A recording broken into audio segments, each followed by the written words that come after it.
What's up? What's up? What's up? Welcome back to TTR Taste the Rainbow. How is everyone doing today?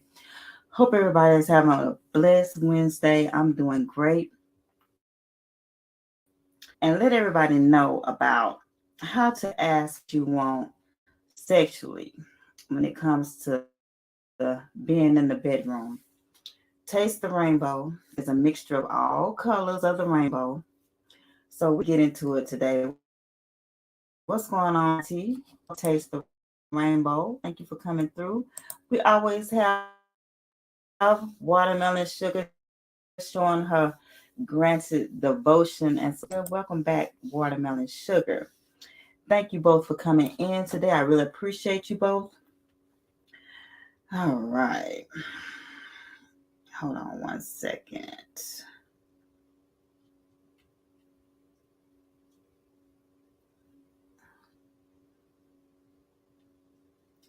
Give me 1 second, you guys. I'll be right back.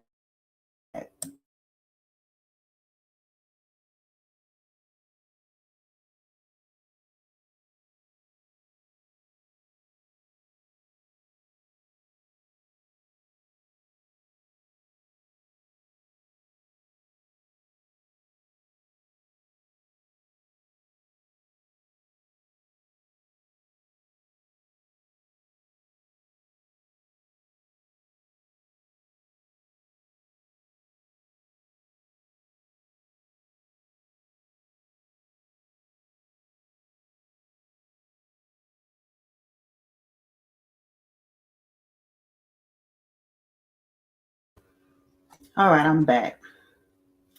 Thank everybody for coming through. All right, I had to do a little something real quick. But anyway, all right, so today we're going to talk about how to please your partner and what would you do? What would you do to please your partner?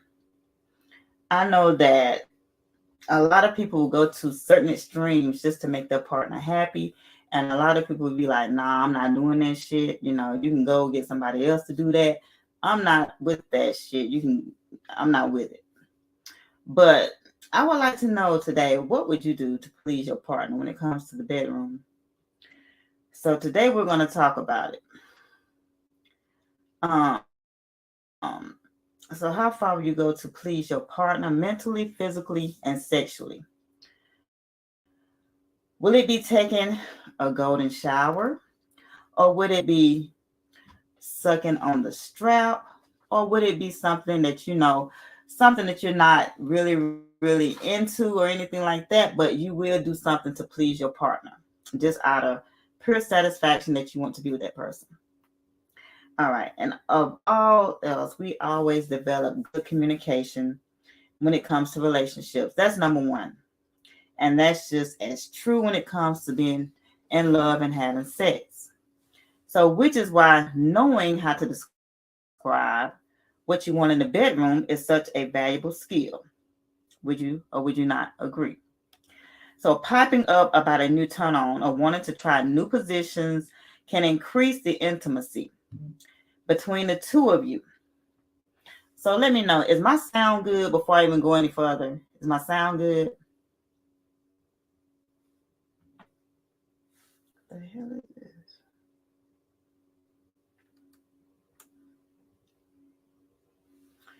All right. So, Diamond said she would try anything drunk. So you would try anything, Diamond? Anything? I don't know. I might have to have some kind of being look. I don't think I'd try anything. I wouldn't get that drunk. I wouldn't get that drunk. Mm-mm. Nah. Watermelon Sugar says, as long as it isn't hurting anyone against my morals, I would do or try anything to make my partner happy. Okay, all right. So, as long as your partner is being happy and being taken care of, and as long as you don't have to do anything to go to jail or anything like that, I feel like, I try anything once within reason, and I would say within reason and big ass caps. You know what I'm saying? So yeah, and all right. Thank you guys. Thank you. My sound is good. Okay. So Tanti says everything but anal. So Tanti says she's a freak-a-leak and she would do anything besides the anal. Okay, so Tanti says it's a exit, not an entrance. All right. So Diamond says, laughing her ass off. Yeah, anything as long as it don't involve poop. Now I never thought about that, Diamond. I never thought about the poop or anything like that, but okay, whatever. Anything to please your partner. So when you and a long-time partner have pleasured each other in the bedroom, you always want to rekindle that spark.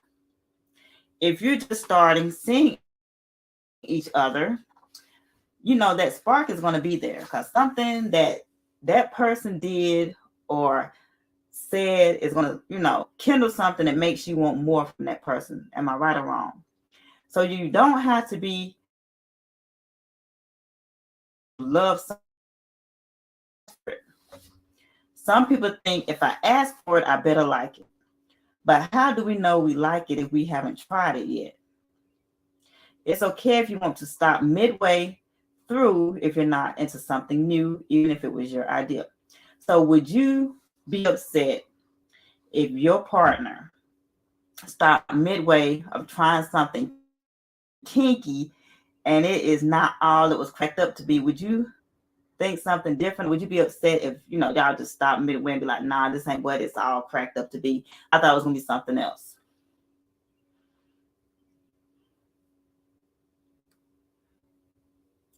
And you always have to know when to ask in the moment and when to wait. Sometimes some questions don't need to be asked when you're having sex. I'm just going to let you know. Because for some things, as small as adjustments or changing a technique slightly, asking in the moment is totally inappropriate. So let me ask you a question. Commands like harder, slower, faster, a little to the right, for example. Would you implement these commands in your sex life? Would you feel offended if you had to, let's say, give your partner instructions in order to, fulfill you, satisfy you fully? Would you be upset? Or would you just want somebody to know what they're doing?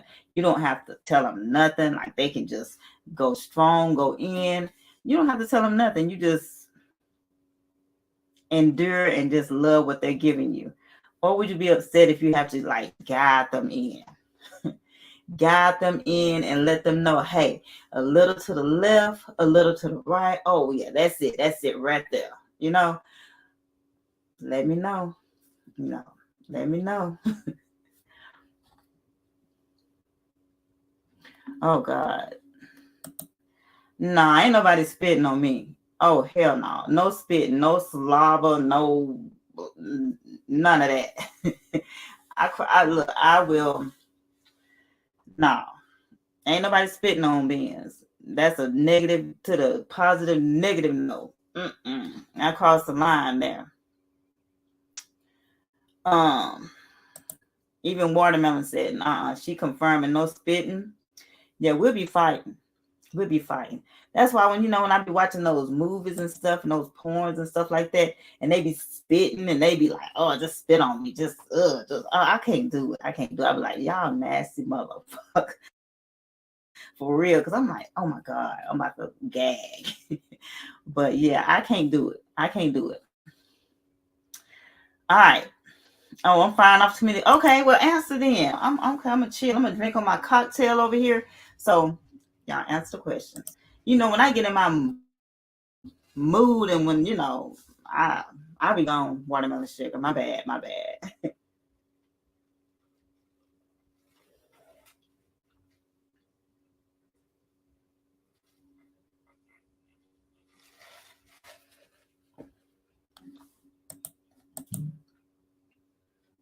What's up, Barbara? Barbara said, "Hey, Beans and friends, just here for tips to share with the old ladies under the tree." Look, you're going to get in this conversation, Barbara, and you're going to engage and we're going to talk about it. And you can you can take these back to the old ladies under the tree, okay? But you are going to engage today, okay? I'm skipping answers. What are you talking about, Bar? Oh, watermelon sugar. What are you talking about? I'm skipping answering the questions myself.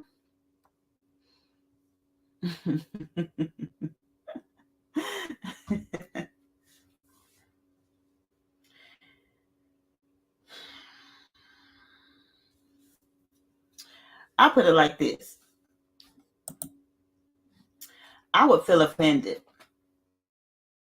if the person I'm having sex with would have to guide me into what I'm doing, which, that has never happened before.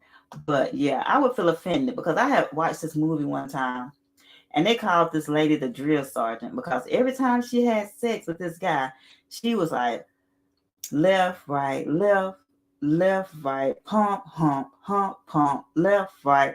They call her the drill sergeant because every time she had sex with the guy, she had to give orders in order for her to get pleased by this man.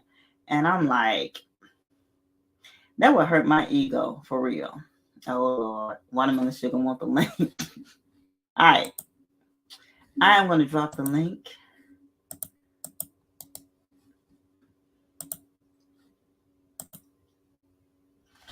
All right, there is the link in the chat.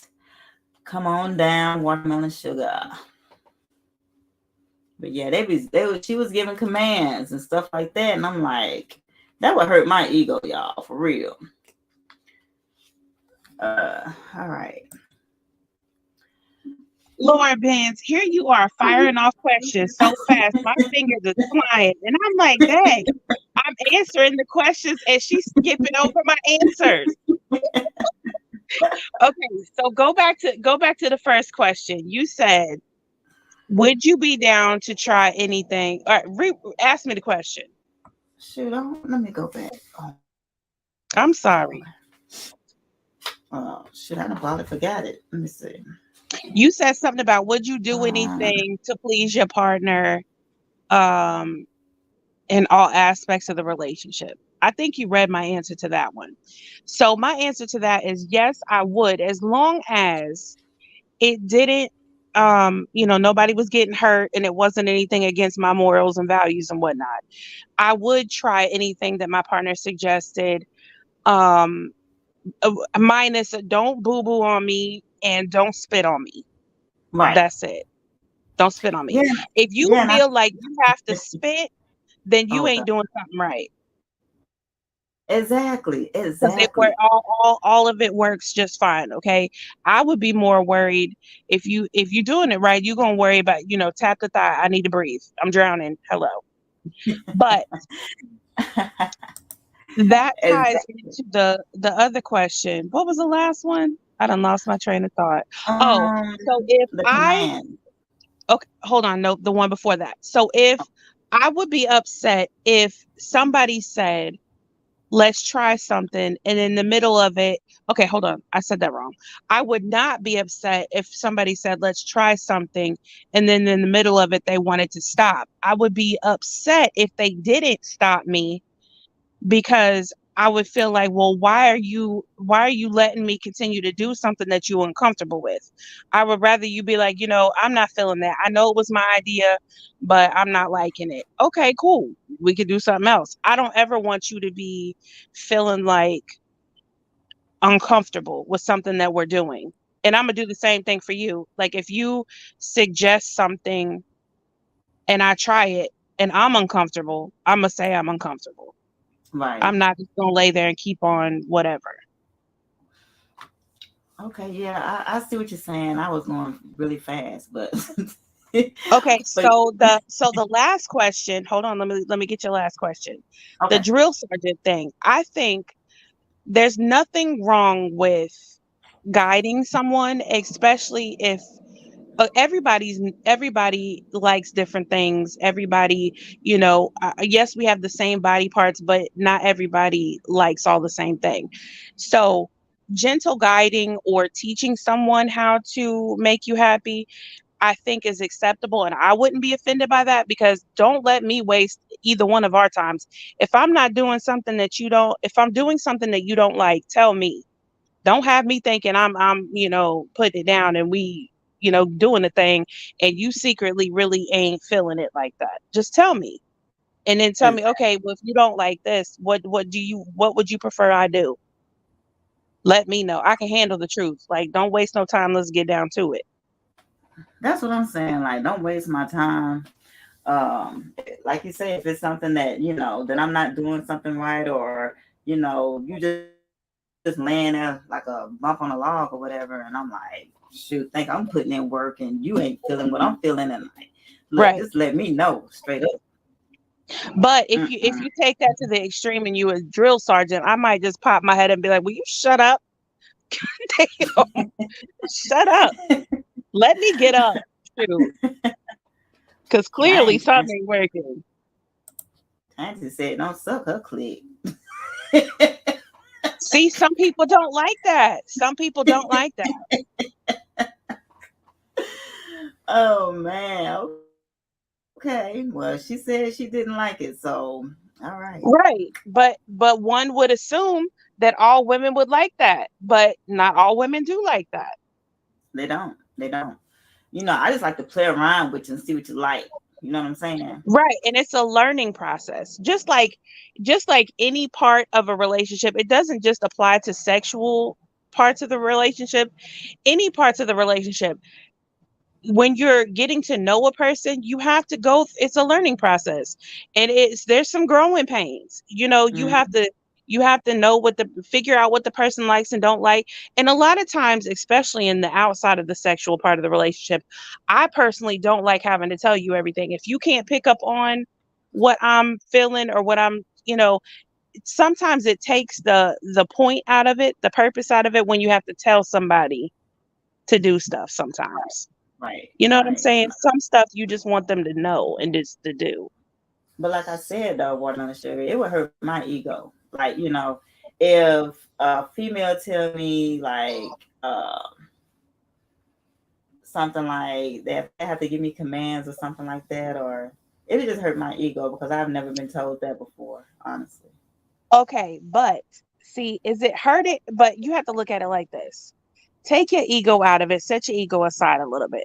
Would you rather that person tell you, "Oh yeah, you the shit, blah blah blah, you was doing it," and lying to you, or say, "Look, I know that you've been with all this and you think you the Mac and all that, but I would rather sit down and teach you how to please me instead of faking it and making you think something, the goal is for you to know what you're doing, okay? We want the same goal is for you to be the Mac, okay? But can we just adjust a little bit of this and a little bit of that?" But my thing is, her body gonna let me know. Her body gonna speak for her, so that's what Well, I'm. but not everybody expresses those types of not everybody's body expressions are the same. So when one person could be hooping and hollering, back bowed and toes curled and whatever, but another person could be, more quiet, and you may not understand you have to learn their body is what I'm saying. You have to learn their sounds. You have to learn their language, their body language, their movements. The body, You know, the body some language. Okay. some things are self-explanatory. Like if somebody's thrust into your face, you can assume that you might be doing the right thing. But just because they're not hooping and hollering doesn't mean that you're not doing the right thing. Oh man. So they're just gonna lay there like a bump on a log. Well, some people get real still when they're about to explode. It's like the brace before the storm. So you may be doing all the right things, but you may be like, well, why is she being so still? Because she bracing herself for impact. Okay. But you may That's think in true. your mind, oh, I'm not doing something right. Or she could be doing a whole lot of, on the reverse side, she could be doing a whole lot of flipping and flopping. And that's because you ain't hitting the right spots, or she trying to maneuver around for you to get to where she wants you to get at. You see what I'm saying? That's true. That's true. And by the way, I like your avatar picture. That's nice.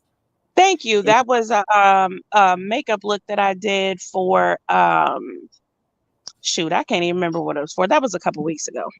But yeah, thank it you. it fits my, if you know, it matches my Right. background and It everything. matches It the does. ambiance. It does. I Thank was you. I like, appreciate it. look at her. She coming up here matching everything. Okay. But yeah. And another thing, we're going to get into some questions and we're going to get into some statements. Okay, so one thing is ask your partner what turns them on. That's another thing. You can ask your partner. When in doubt, just come right out and just ask them, like during sex, what turns them on. Most people appreciate people who want to make sure they're satisfied. So by asking them what turns them on, like you were just saying, it doesn't hurt for someone to just come out and let them know what turns them on instead of beating around the bush and trying to figure out, you know what I'm saying? I also think that that's a conversation that could be had outside of the bedroom too.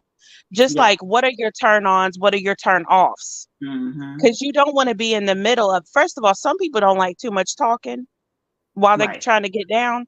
So if you already have had the conversation, then you can kind of take that knowledge and put it to action. But if you definitely know somebody's turn offs, you know exactly what to avoid doing. Right.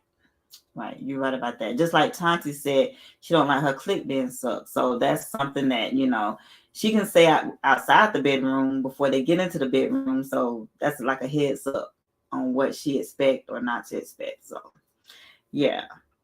And eliminating distractions. Like when I'm in the bedroom, I do not like cell phones going off or anything like that. Silence your phone.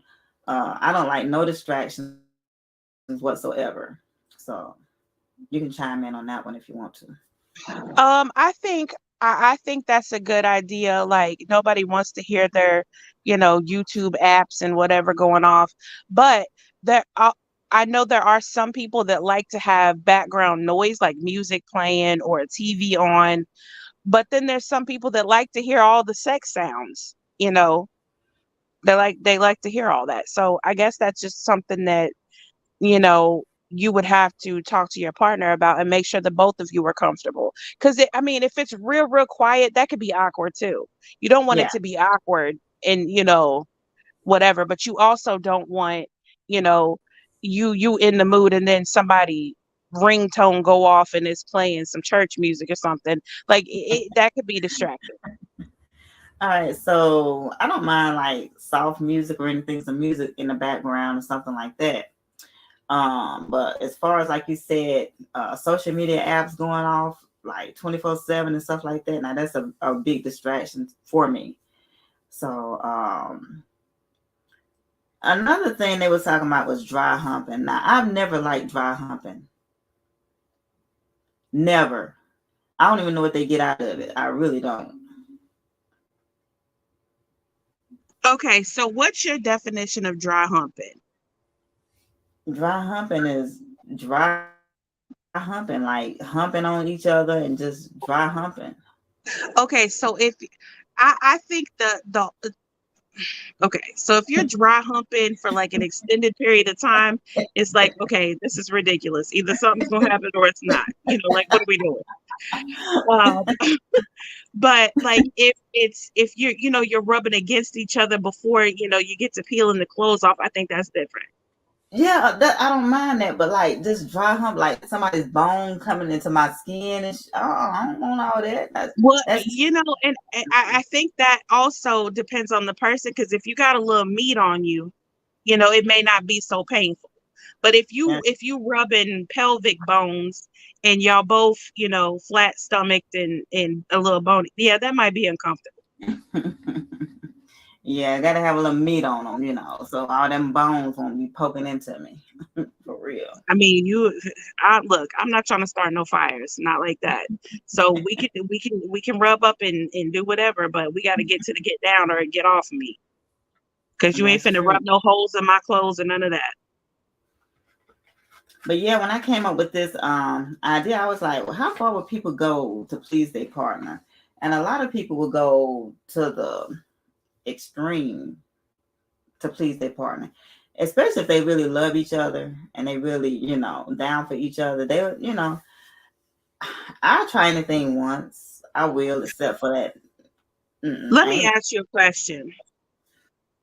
Mm-hmm. Why do you think a lot of people are so willing to go out of their way to do anything to please their partner sexually, but they don't have that same energy when it comes to pleasing somebody in a relationship outside of sex? I don't know. I think it's just that I think people want to live for that moment. They want to get what out of that person, what they can get out of them at that time. If a person tell me, "Hey, I will do it, whatever," my eyebrows gonna perk up and be like, "What?" Just to hear them words, I do anything. But wouldn't it be even more satisfying if you're with a person that said, within reason, I would do anything that it takes to make you happy. I would do anything that it takes to protect you. I would do anything that it takes to make sure that you're at peace and that you're stable and that you are in a sense of calm and all of these things. That would make the sex even better. That having that part of it would make it even more intense, I would think. That's true. And Tanti said, like getting a dog.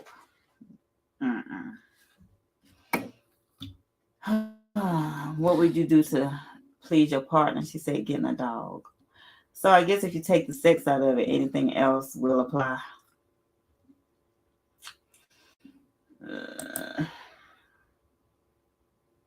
My thing, okay, so taking your time removing articles of clothing. Now I like that. When you take your time and do it right. I don't like all that fast. Sometimes it's all right. Popping buttons and everything like that. But sometimes you just want it slow. I do. But then sometimes, like I said, you can't help yourself. It's intense, very intense. Now, look, if you replacing clothes, you can rip them up if you want to, but unless you buying new clothes, don't be tearing my stuff. Sweating our hair. Oh, I get your hair did back up. Yeah, I don't care nothing about that. But don't be tearing up stuff you ain't willing to replace. Yeah, I feel you on that. Shoot, yeah, you have to replace what you tear up. Oh, dogs make you happy, Tanti? I heard that. Are you said you had pets, didn't you, Watermelon Sugar? Yes, ma'am. I've got a small zoo. Oh God. I have dogs and cats and snakes. I did have a bearded dragon, but she recently passed away. But yes, dogs, cats. You did post that. I'm sorry. Yeah, thank you. Yeah. You can keep the snakes though. You can call me a punk or whatever. Is it a big snake? Okay, so I've got 3, and 2 of them, they're all 3 ball pythons. 2 of them are about 4.5, 5 feet-ish. And then the baby he's like around 1.5 feet, maybe. But they have now see, if I'm in a relationship with somebody that is afraid of snakes, I've taken measures for the snake safety and also my children and other animal safety. So their terrariums snakes are very, very they pull Houdinis all the time. So and they're very strong. So I have things in place. They've got their terrariums are padlocked. The lids inside, everything is locked so that they can't, escape easily.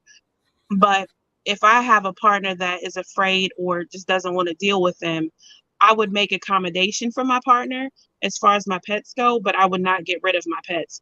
Now, if I didn't have the pets and I had the partner first, and my partner was like, I'm afraid of this, then I wouldn't go get them. I would of course respect my partner's wishes, but if I already had them, I'm not getting rid of them, but I will respect that you don't want to fool with them and keep them away from you or handle them in a different room or whatever. Okay, so I'm assuming they're not poisonous, right? Oh, no, ma'am. No, they're not poisonous at all. I'm still scared of snakes, poisonous or not. Especially if it do a Houdini act, I'm leaving the house. They can have it. I'm not. No. Well, I'm not gonna say that I'm not afraid of my snakes. Now there are, and let me just be clear. I have to respect my snakes as their snakes. Um, and I don't just reach in there and grab them and handle them all kind of way. They have times and periods where they'll tell me I don't want to be picked up. I don't want to be Mhm. handled. And I respect that because I'm not going to say my snakes won't bite me. If I pick up my snake and it doesn't want to be handled or whatever, it has a mouth. It can bite. So I don't have a fear of them in that sense. I have a respect for them. So, but I'm not going to just go out and see a snake and be like, oh, it's a snake and grab it. Like that's crazy. Yeah, that's So really I can good. understand. I can understand when you're dealing with other people that, you know, don't have it to do or don't want to do it, you know, that type of thing. I can understand that and I respect that. Now, there you have some dumb people that run around chasing people with snakes and stuff like that, and that's just wrong on all parts. I personally care too much about my snakes that I'm not about to, you know, put them in danger or you in danger or myself in danger because that's just silly to me. But I can understand the fear Um, that some people yeah, have. I watched too many animal channels to just like that that man who got killed by that ATC. What's going on? What's going on? How you Hey, doing? Bookie, Boo Boo Bear. What's up, Boo Boo Bear? What's going on? What's going on, y'all? Great conversation. Smiles and dimples all in the house. You know, That big I Man, got smile. the pink. I got. don't she have the most beautiful smile and the cutest little dimples? Well, She says I'm not gonna she judge her like that, but yeah. uh, okay, you know what? I didn't say do all that. I just said I can appreciate she got the cutest look. She said she was kissed by angels. See, now that ain't right. Yeah, I was, but you see, that ain't right. Now, see, Benz, I would say, I think you got swag. I mean, I think you had some of the nicest pictures. I mean, you know, I think some of you, I like your hats. Thank you. I like the way that you put them in, you know, your hat in the front and not in the back. You know, trying to be Lil Wayne or nothing. You trying to be, you know, grown woman. I Right. would say that about you. It ain't no thing. You know, watermelon Look, you sugar. know You I'm know, only she. look. And now you You know know I'm doing Watermelon Sugar's an intelligent lady. So usually if she's saying something, it's pretty much yeah, it's official. it's You for know, sure. it's Well, thank you. it's definitely official. But y'all have a great conversation. And I you know what, I just want to say that Watermelon, you make some good points. Yes. I'm kind of leaning over there with Ben's in reference to the snakes. I ain't no punk, but you know, I like snakeskin boots and snakeskin belts and watches, but Exactly. it's just, you know what? See, If you've never been around snakes, it's kind of hard. So I think that you know, I think if a person, you know, wants to get with somebody, it is important to, you know, try to meet each other halfway on a lot of things. So you know, it would just be, look, you just gotta, either you do it or you at least make sure that your partner has their snakes with or around them in another room and all that kind of stuff. As long as if we come in and we don't see the snake in the house, just understand I'm not coming in the house no more until the snake is in the cage or in the thing. I can't do it. Now let me tell you, this guy at work, well, he's passed now, but he had his house like on a snake foundation or whatever. Like if they took a shower, the snakes was on the shower head. If snakes everywhere Oh, in the house. Yeah, I'm like, and y'all still live there? I'm like, oh no, no, I can't do it. I can't do it. And if a snake, look, thank God, since I've been living in my house, I have never seen a snake. Like while cutting the grass and stuff like that, I've never seen a snake, and I pray I never do because I'm just fearful of snakes. and then I'll have to stand right behind watermelon sugar for real. If she was dealing with snakes, I have to stand right behind her because call me a punk. I don't care. Well, it's it's really a lot of misinformation, and it's really just like they've been labeled, and I understand it. I understand it, but when you take your fear out of it, and I don't mean to divert the whole conversation into snakes, but if you take the fear out of it and respect them as an animal, just like you would a dog or a cat or a bird or a fish or whatever, because if it's got a mouth, it can bite you. Okay. So now if I was to get bit by my snakes, and I've got pretty good size, I mean, they're not huge, but I've got pretty good sized snakes. If I was to get bit by one, and that's the worst they can do to you, right? Is bite you.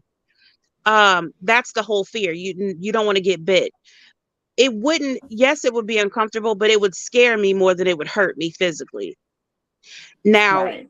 I would most definitely, like the reticulated pythons and stuff that get big enough to eat me, and I'm 6 foot tall. Yeah, I'm not fooling with them snakes. But mine, it's just about respecting them, just like I do my dogs and my cats. There, I have cats that don't like to be handled. Like one of my cats doesn't like her back paws to be touched, and if you touch them, she's gonna bite you.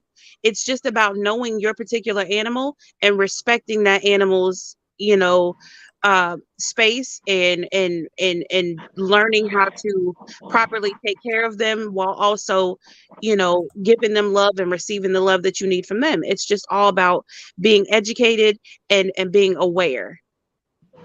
So We're not getting off let the me ask subject or anything. But excuse me, TC, what were you saying? I'm sorry. I was just gonna ask this question because it does answer or coincide with the topic.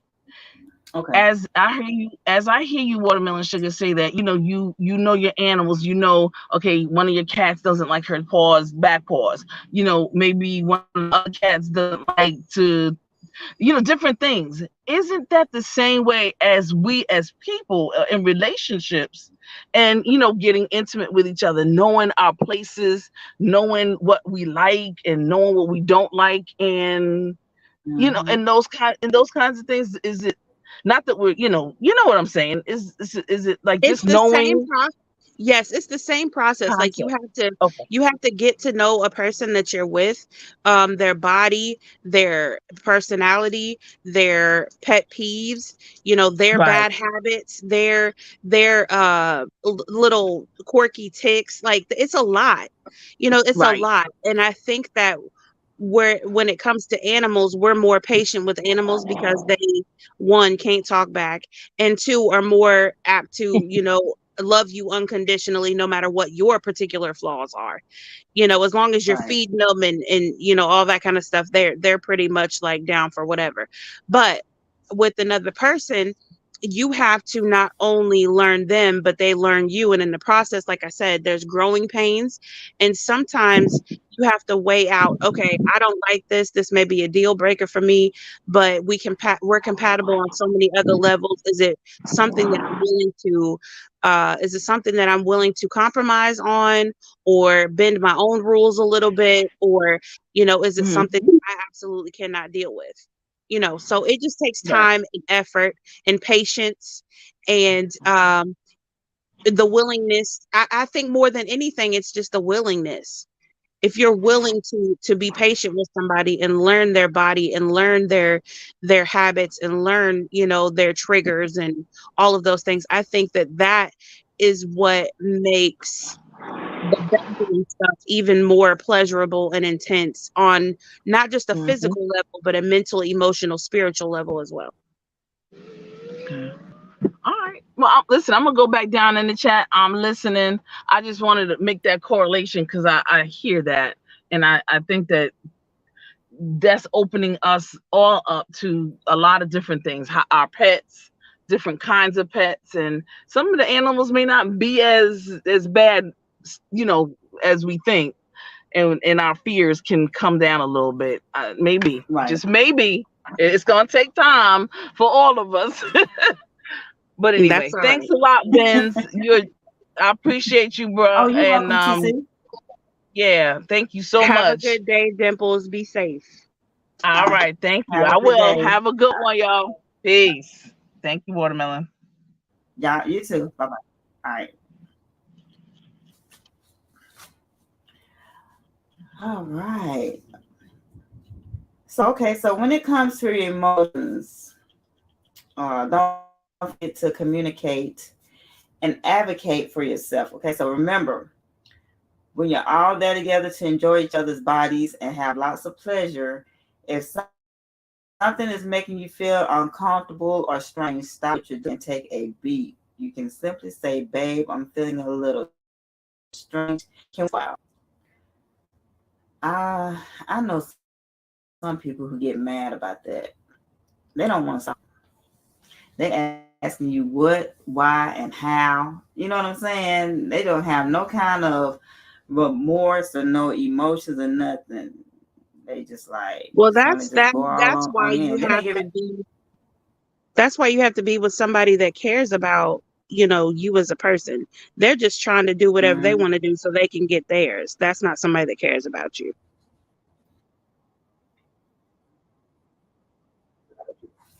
That's true. They just want to get their back broke out. Okay. So let's play a little game. Let's ask some. Let me ask some questions and let me see where your mind is at. Okay. Okay, Lord Jesus, help me. You hit the link. You don't know. TC should have stayed up here and played with us. Okay. So have you ever heard of the How trap? The HOW trap? No, what's that? Okay. So it's when you are stuck only asking how you and nothing more, and the how. Ben, your sound is messing Okay. up bad. I can't understand what you're saying. Okay, let me go out. I'll be back. Okay. Lord, I'm scared, y'all. And I'm the one talking about something.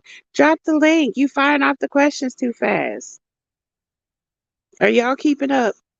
Because I haven't been able to see the chat. Let me see real quick.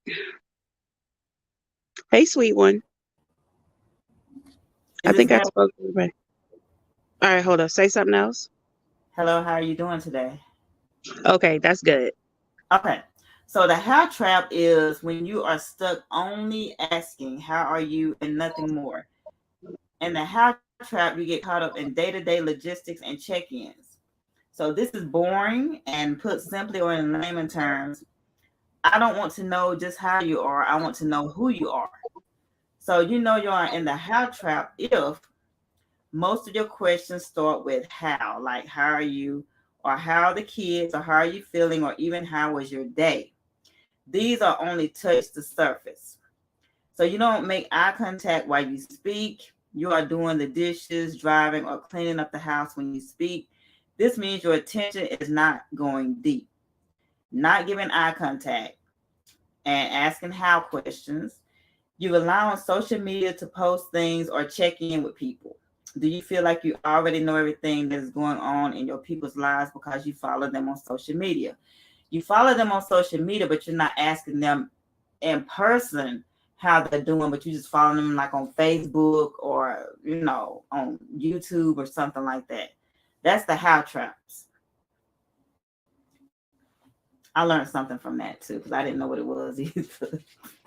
Okay, so I've never thought of it like that, but how do you ask somebody how they're doing if you don't use the word how? Your day good today? Okay. So basically, instead of asking a very generic, bland question, you ask a more specific question. Right. That's falling into the how trap. All right. All right. So, for example, when you and your partner get really busy, you can go days without asking any questions. You see each other at the end of the day and ask, how was your day? And you go through and you did and what happened. You talk about plans for the weekend. So we get so wrapped up to day-to-day things that we are lucky to get to the how are you, but we are rarely get to the who are you, especially when you have known someone for a long time. We forget to ask how they have changed. We let the deeper questions fade away. So simply being said is that they don't reach the underneath surface of nobody. They just, skating on the outer skirts of, they're not really getting intellectual deep with their conversations. You know what I'm saying? Like they're not really getting to know that person. Yeah, I think the how are you doing or how are you feeling? A lot of people ask that question and really don't want to know the answer. It's just like saying hello or you know, it's like a lot of people ask it but don't really want to listen. They really don't want to know. So I understand that. But Mm-hmm. I do see what you're saying about asking, like breaking the ice and getting down up underneath there, like to more detailed, intimate questions and really um, pulling out things in a way that is comfortable and not under pressure for somebody, but also in a way that shows that you're really engaged in wanting to know more about this person as an individual person and not just one of a bajillion humans, Right. um, really showing that you care about how that particular person feels or even how you make that particular person feel. Just like, okay, so instead of asking how was your day, you could say, you said you was going to, look at that new car today. Did you ever go look at that car? Detailed, like you said, detailed information. That gives, really, I call it deep skin, deep under the skin, not just the outer skirts. More detail. All right, question. Given the choice of anyone in the world, whom would you want to have a dinner guest with? Who would you want to have at your dinner table? I'm so used to having so many people and kids and stuff around. Can I eat dinner by myself? Is that an is that an option to where I can Sure. eat my food by myself, not have somebody say, "Mommy, I want a bite," or "Babe, can I have a bite?" And can I just be at the table by myself, like ain't got nobody else's dishes to clean, just cook for myself and not an army. I just want to be by myself. How about that? Hey, you owe that. So yes, you can eat by yourself. Thank Who you. would I want? Of course, Meg Thee Stallion. Of course. Okay, now let me ask you a question. Do you want Megan Thee Stallion to be sitting on a plate or on a table next to you, or you want her on your plate? Which is she the dinner or the dinner guest? Which one or both? Hey, she can be on a plate because I love me some Meg Thee Stallion though. Tanti said J-Lo. Now J-Lo, she's cute too. I like J-Lo. I like some J-Lo. Hey, speaking of, have you seen The Mother? J-Lo plays No. The Mother on Netflix. It's a new Netflix movie out. No, I haven't seen it. Yeah, you should Now, check it out. okay. She's like, Now let me ask you a question. Okay, so obviously Megan Thee Stallion is fine. She got it going on or whatever. mm-hmm. But who would you want to sit down and have a deep intellectual conversation with at the dinner table? Oh wow. Is it like a celebrity or just anybody in general? Just anybody.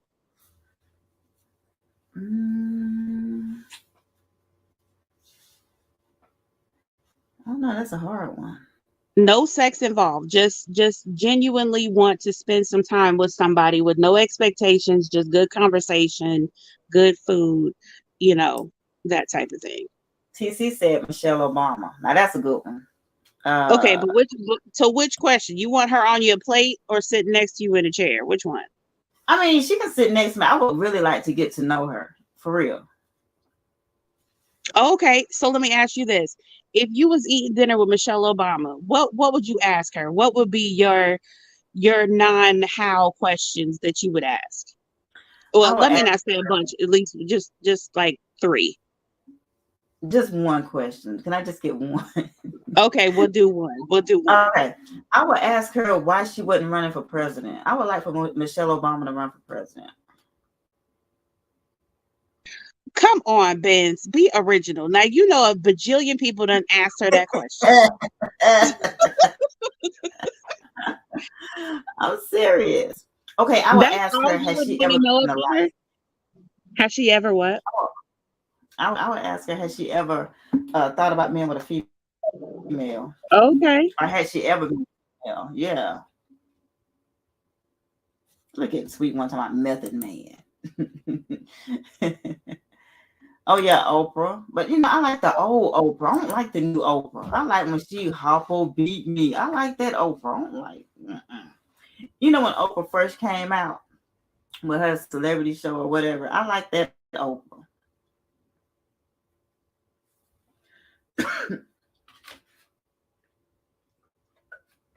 Now, see, for my intellectual, I think I'm gonna have to go with myself again because we need to sit down and figure some stuff out. We need to have a conversation. We need to have a meeting. Maya Angelou. Yeah. Gail both. Y'all giving some good answers. TC. I would ask all of them if I can be their slave. You know what? That love slave.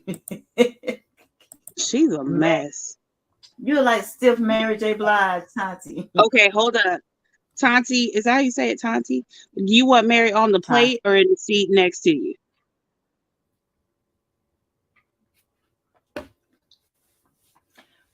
Meg would start out in the seat, but I ain't gonna tell you how she's gonna end up, okay? Okay, when dessert come around, she might end up on the plate. Exactly. Okay, now if you was to sit down and have dinner with her, what would you want? If she was to say, you pick the menu, what would you have on the menu? Of course, some filet mignon steak, probably a steak dinner or steak and lobster, something like that.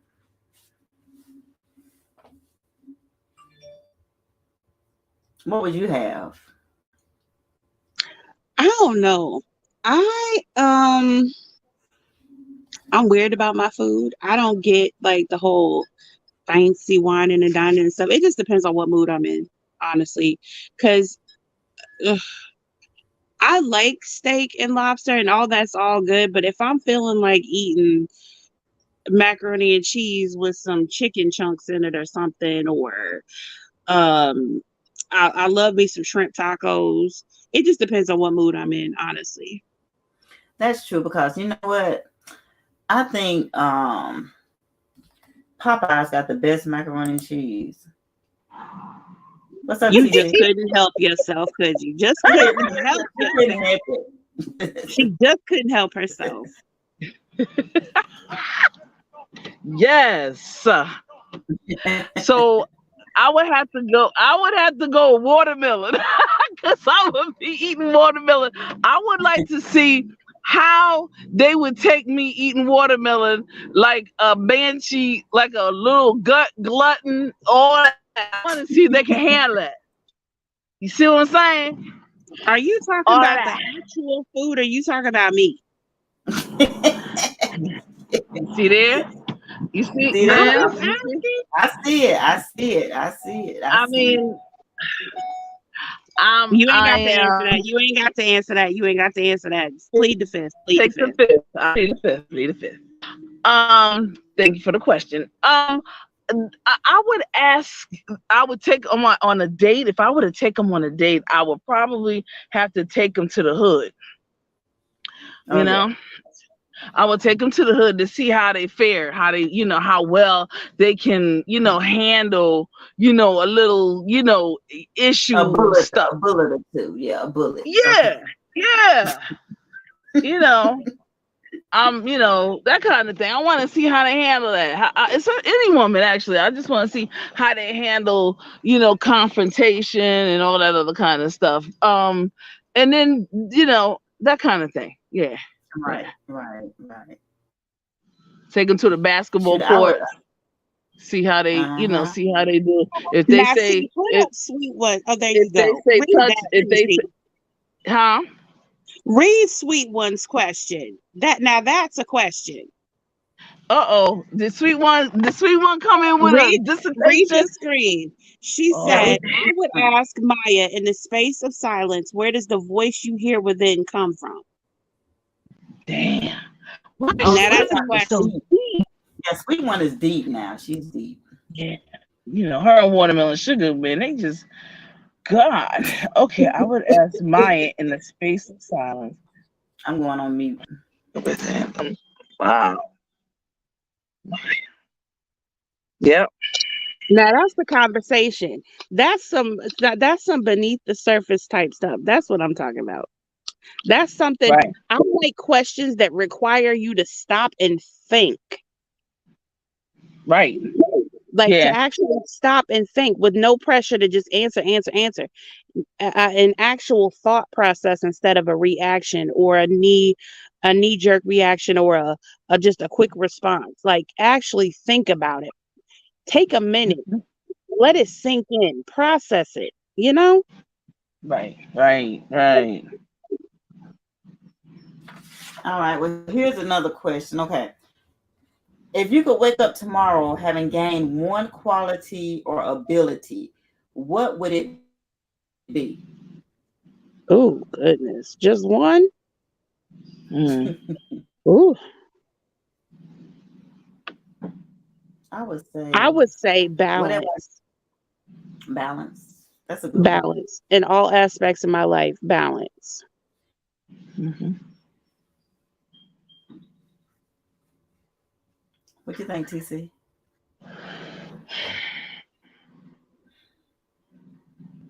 Oh.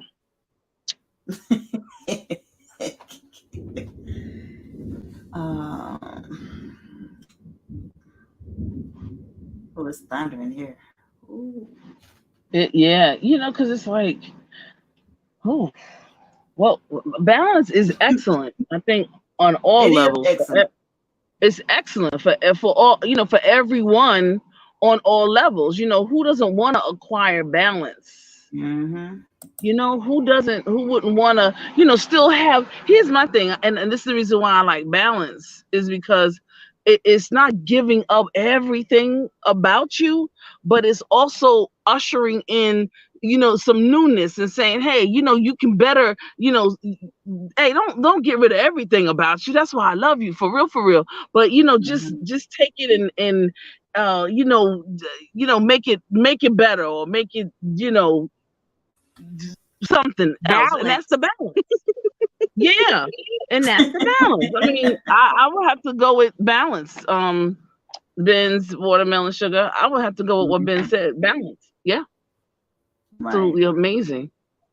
Yeah, that's good. That was a good one. Very good. Yeah, that was a good one. What about you, Ben? I'll take that. Balance. Are we all going for balance for 300, Alex? Yeah, I would say balance or direction or, Sweet One, what you think? Mm-mm. And durability, yeah.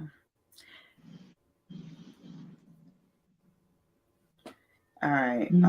If you could change anything about the way you was raised, what would it be? Oh.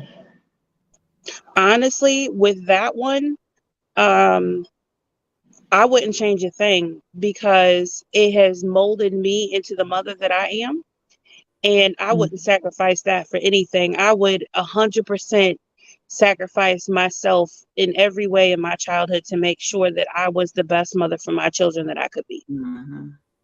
I put it like this. The way my dad and mom raised us, me and my brothers and sister, he instilled in us a work ethic. You know what I'm saying? A lot of people don't even like the work. I mean, he instilled, he was like a force of the hand or whatever. Shoot, we got out there and work. So yeah, I wouldn't change nothing either. At that time when we was kids, I was like, shoot, I can't wait till we grow up and be grown, and you know what I'm saying. But at that point, I look back on what he did, And yeah, he instilled some good stuff in us for real.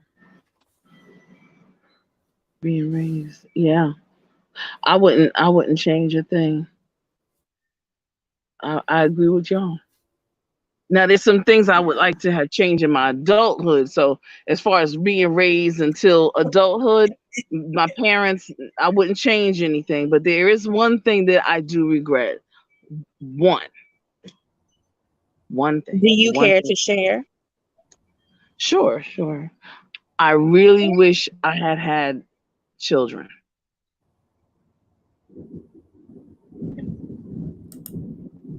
Okay, so on that note, are you speaking of biological children, or are you open to, or you just wanted to be, you want or wanted to be a mother in any capacity, whether it be adoption or, taking on a partner that already has children? Or did you want to experience as a woman a child growing inside of you and you giving birth and all of those things?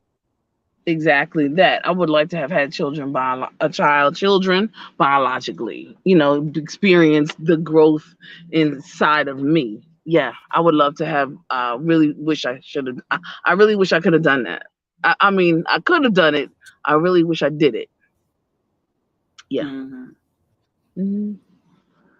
Yeah, I love my two daughters, but at that time I was like, oh my God, what am I gonna do? I was like, at that point in time, I was like, I do not want no kids. What have I done? You know what I'm saying? But now Mhm. I love them to death. Yeah. Now, is that something that, and I know everybody's different, but is that something that like psychologically messes with you? Like, is it something that you're just like, dang, I wish I would have done that? Or is it something that like really affects you or eats at you? I mean, it doesn't. Oh, go ahead, Sissy. it doesn't eat at me. Because what I realize is that God has given me something else, and that something else are other people's children, a Mm, lot of them, right. and I it's a beautiful thing as well.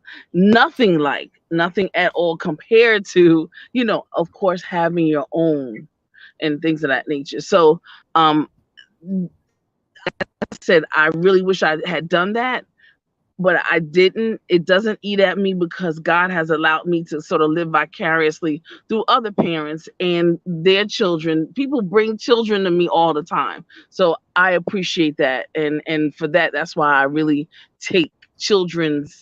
I love children, and I'm very, very serious about what I do for them and with them. So if you had the option today to biologically have a child, would you take the opportunity today, or is it something that you feel like that ship has kind of sailed and you wouldn't want to do it at this point in your life? I think I would have to do it like Debrat has done it, is doing it. So I would have to, get my get somebody's egg and do it like that, and then put it in me, let it grow in me. Yeah, Okay, but you would still want to actually uh carry a child and all that today. sure, Oh, absolutely, that would be cool. okay. Now, you do realize that with pregnancy and childbirth that there's a level of pain that you have to endure, and Ooh, you can't just be like, okay, I'm done, time out.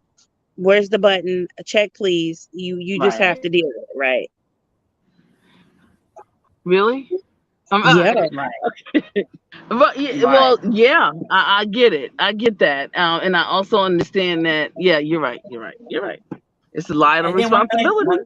one thing about it, TC, when that Hmm. contraction come, you have to Oh push no. when it hits. Like when it comes, you have to push. And I told them to give me that needle as soon as I hit the door. I said, "Give it to me now." You know, I didn't want to. something something that Okay. I experienced and really had to retrain my mind is that we automatically equate pain with something wrong. that pain is bad. Pain is not, it means something bad is happening. And when I had some of my children, I've got 6. I had some of them naturally, and I had some of them with epidurals for medical reasons, but I wanted to have all of them naturally. I really had to get down into myself and really focus and really realize that this pain is a good thing. This is what my body is made to do. And even though it hurts like hell and I'm crying for the Lord, it is really the pain. I told myself the pain is going to bring the baby. The pain is bringing the baby. The pain is bringing the baby. So Right. even when I wanted to scream and try to fight the pain, the more you fight it, the more it hurts. But if you can get down in that groove and you can really calm and center yourself and focus on that pain bringing you what you love so much in the world, it's a lot easier to get through it. Don't get me wrong. I felt like I was exploding from the inside out, but I stayed focused. And as soon as I saw and felt my baby moving through me, I would do it a million times. Oh, I do it a million times over. Oh, wow. Me too. I don't regret nothing for real. Having my 2 girls. It's look. If I could get with somebody right now who was young enough to have a baby, I would have another baby with them. That's what's up. That's what's up.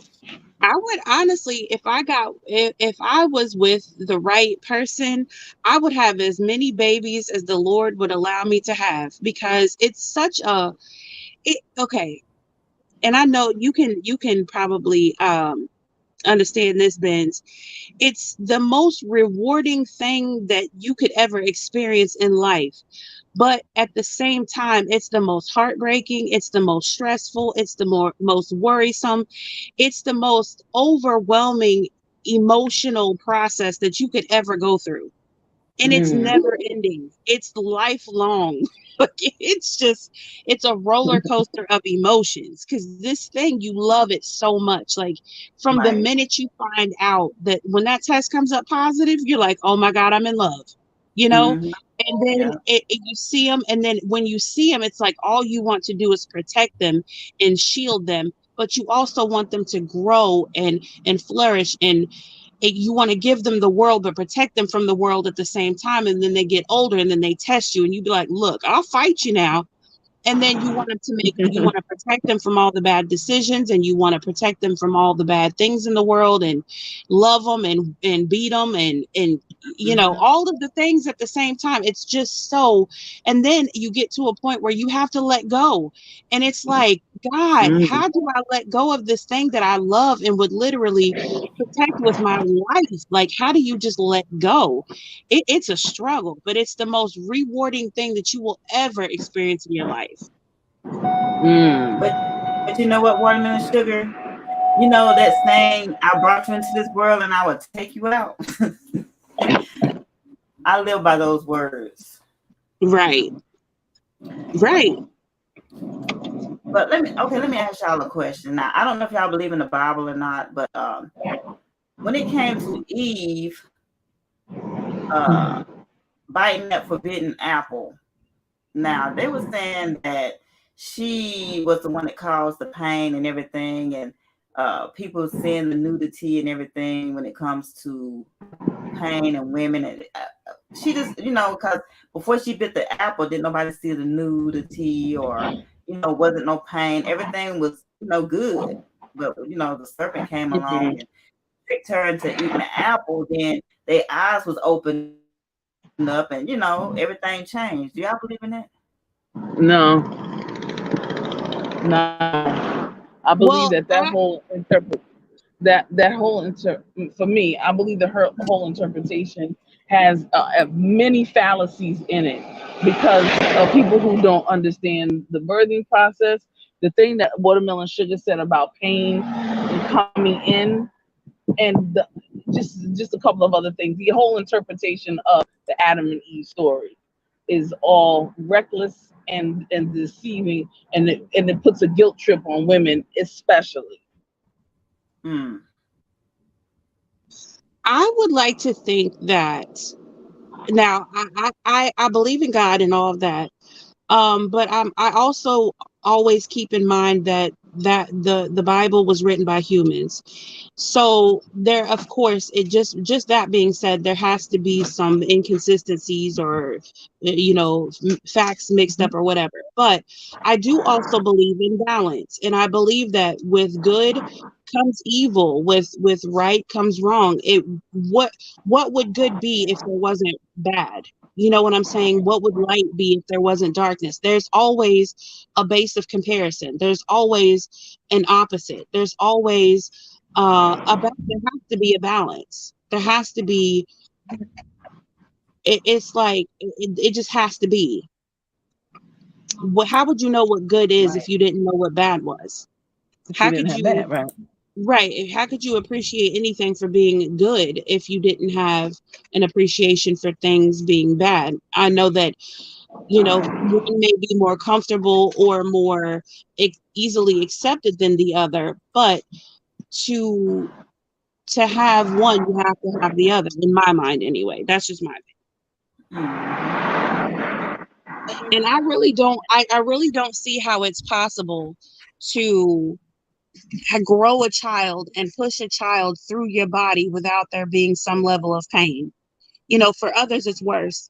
For some it's worse than others, but just the way that our bodies are made, there's no possible way that you could do it without your body going through. It's a traumatic process for your body.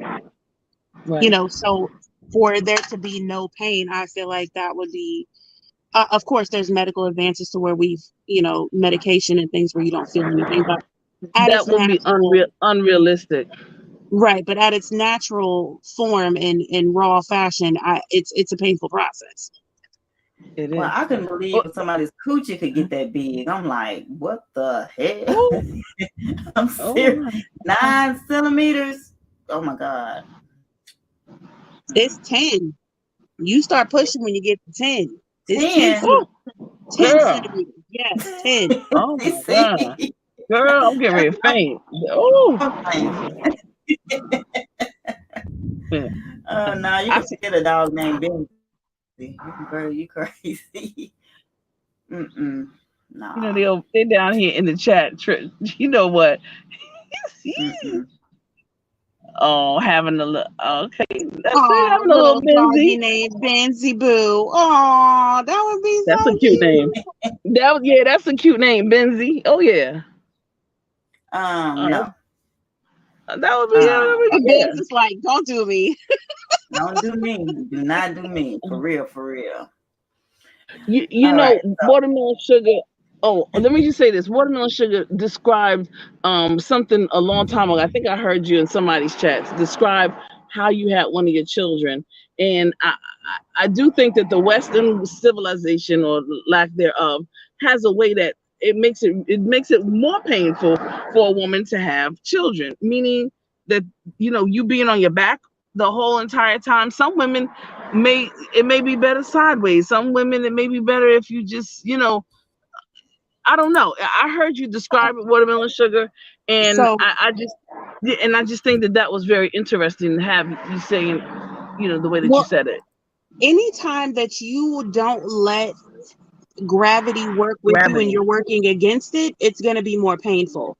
So the situation that you're referring to is my baby, actually, my last son.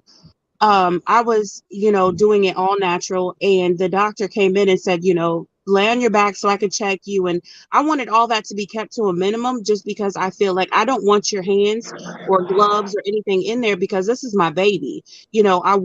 I don't want him to be exposed to any unnatural things as much as possible. So as I was, going through the birthing process, he came in and said, let me check you. And I, reluctantly laid on my back and threw my legs up or whatever. And he's like, oh, well, you're at a 5 or a 6. And I was like, the devil is a motherfucking, oh, excuse me. I'm sorry, Benz.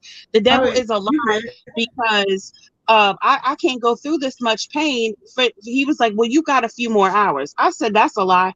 I got up, I turned around and I got on my knees and I squatted down and held the back of the bed and I rocked my hips from side to side. And when I felt his head drop, I pushed. I listened to my body and forgot what the doctor said. And I said, he's coming now. And I reached down, I pushed, I bared down, and I reached down and I pulled him out. And you have to work with your body. A doctor can tell you, yeah, you're only 5 centimeters, but I went from 5 to 10 and pushed the baby out in less than a minute. So you have to work with your body. You have to work with gravity. You can't be laid up. You can't expect it to be an easy process doing a handstand trying to push a baby out. Like you have to let gravity, let the earth work with you. Right. Or you work with it. It's coming out either way. You could either do it the easy way or the hard way. But listen to your body. Yes, these are medical professionals, but you know your body.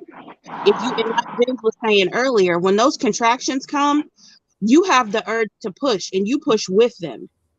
You push with them, and it brings your baby. Like you can't fight against it. You have to work with it. Well, let me tell you what I did. Okay, with my second child, they say exercise and everything. You can't be lazy with a baby. You can't. It'll be like a difficult pregnancy or whatever. So I was having contractions and I knew I was supposed to have a baby. I went walking, to help with the baby coming. I knew she was coming and I went walking. And they say walking really does help with the delivery, and it really did help, And just a little tip out there, whoever's having a baby. That's good. That's good. And that basically is y'all saying the same thing. That gravity, because when you're walking, is pulling. So that makes sense because walking is great for everything. Also, too, I use my yoga ball a lot. So I sat on my yoga ball and I rolled my hips around in a circle because you have round ligaments, and if you don't stretch them and keep them nice and loose and warmed up, it will feel like it's like snapping a frozen rubber band.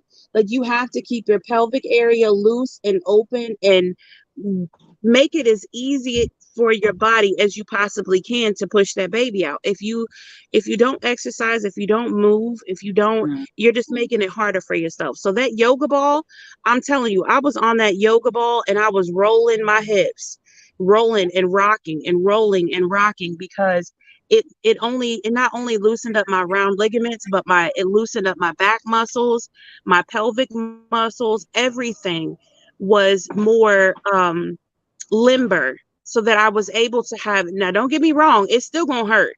It's still gonna hurt. But you will do yourself a great service if you make sure that you're moving, you're walking, you're, within, of course, don't be overexerting yourself if you're supposed to be on bed rest. Don't do that. But, and we ain't nobody's medical professional. This is just our own experiences. But that ball really did help me. And I would even get on my knees, like on the floor, and rest my chest and my head on the ball and just rock back and forth and side to side and just loosen up and open up your head. All the stuff that you did to get the baby in, you can do to get the baby out.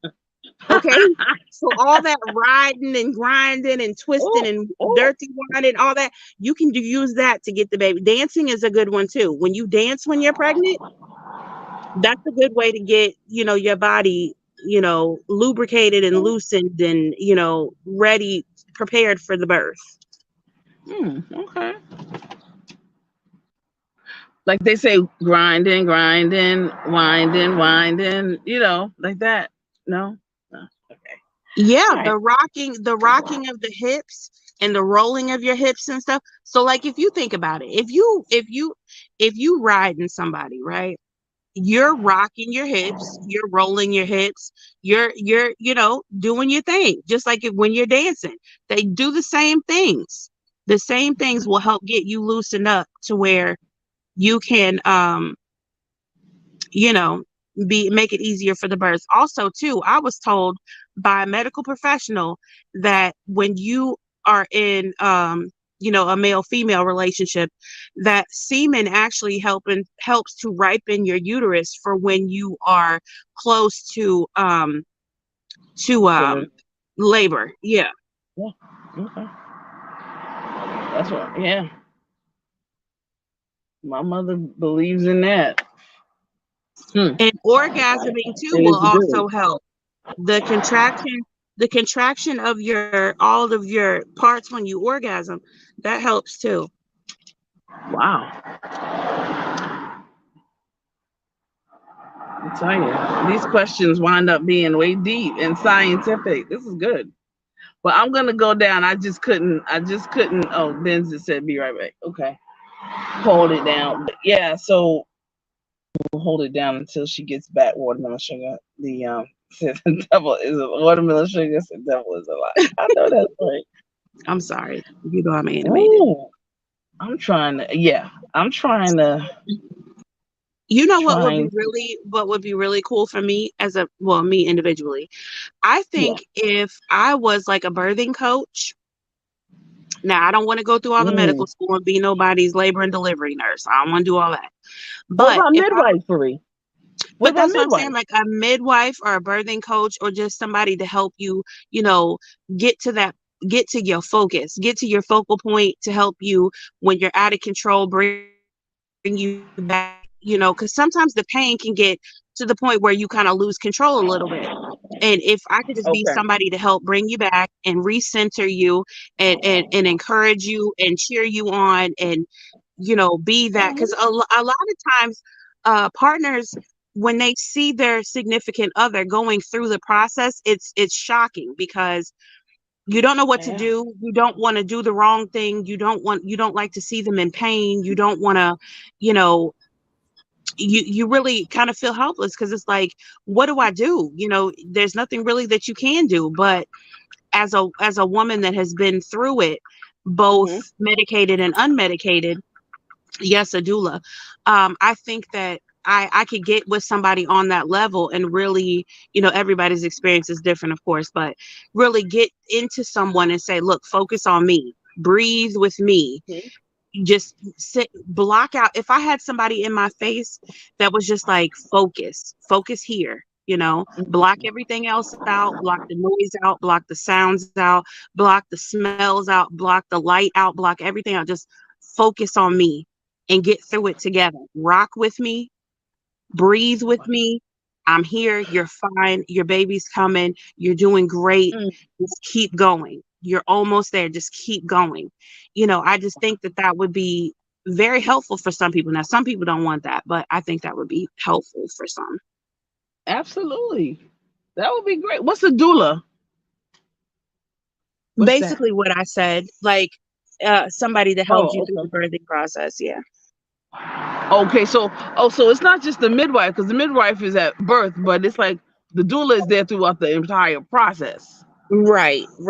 Oh, okay, yeah, now that's awesome. So like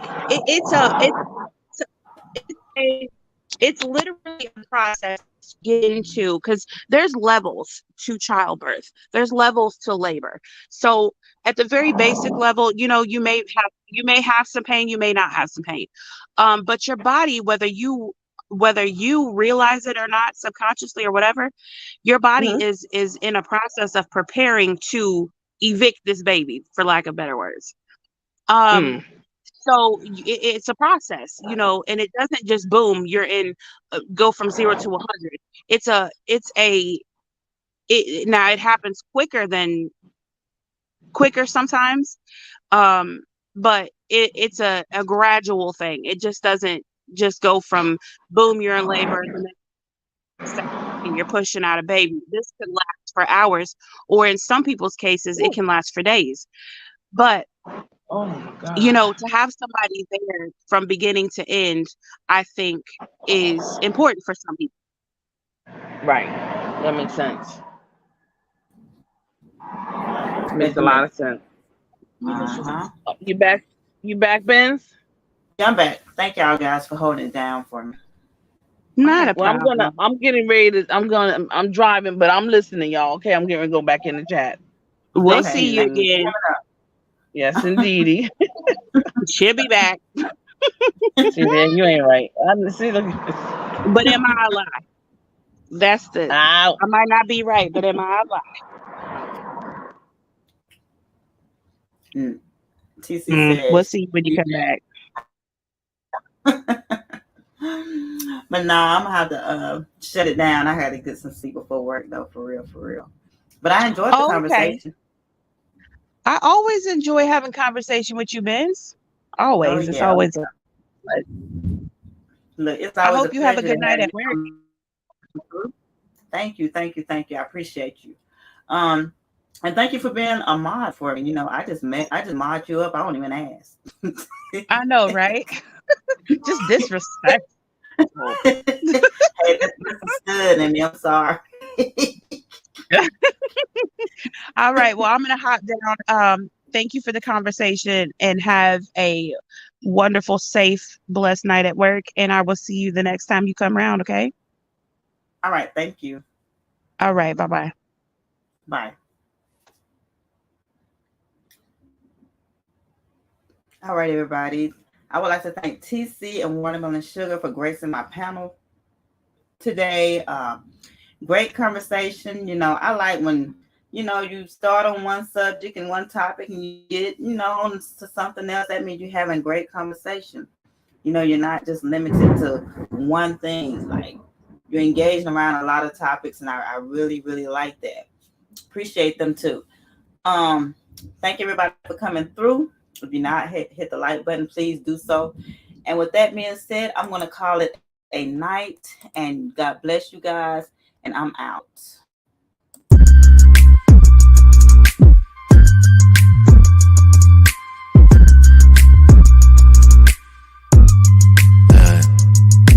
Only thing showing is late, be the freak show. Call for your cum, I be checking through the peephole.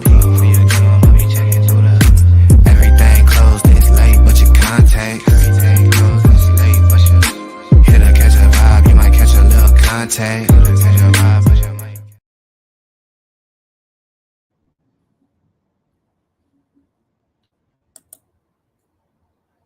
Really, Tanti? Okay. All right. See y'all later.